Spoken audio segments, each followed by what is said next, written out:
Hello everyone, চলে এসেছি একটা নতুন ভিডিও নিয়ে। আজ আমি শেয়ার করব তোমাদের সাথে মেকআপ ভিডিও। তো ফার্স্টেই আমি আমার স্কিনটাকে একটা টিস্যু দিয়ে ক্লিন করে নিচ্ছি, তারপরেই আমি শুরু করে দিয়েছি স্কিন প্রিপারেশান করা। একটা ভালো মেকআপের জন্য একটা ভালো স্কিন প্রিপারেশান খুবই দরকার।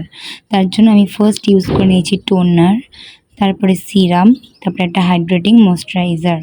তোমরা তোমাদের স্কিন টাইপ অনুযায়ী যে কোনো টোনার, সিরাম ইউজ করতে পারো এবং ময়েশ্চারাইজারও।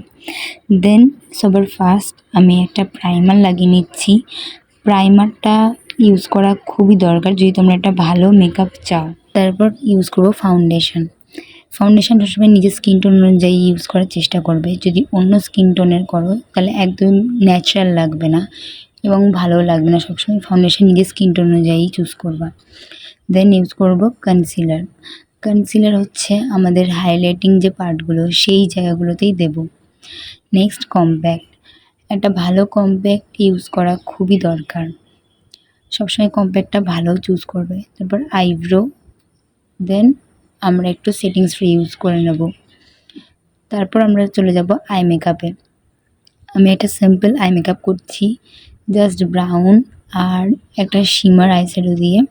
তোমরা এই আই মেকআপটা ট্রাই করতে পারো, অনেক সুন্দর লাগে এই আই মেকআপটা, খুব সিম্পলের মধ্যে। তারপর আমি এখানে মাস্কারা ইউজ করে নিচ্ছি। নেক্সট ব্লাশ, যেটা ছাড়া আধুরা। তারপর লিপস্টিক, আমি এখানে সুইস বিউটির একটা লিপস্টিক ইউজ করেছি। এটাই ছিল আমার আজকের লুক। কেমন লাগলো অবশ্যই জানাবে আজকের ভিডিওটা। এতটাই, দেখা হচ্ছে নেক্সট কোনো ভিডিওতে। টাটা।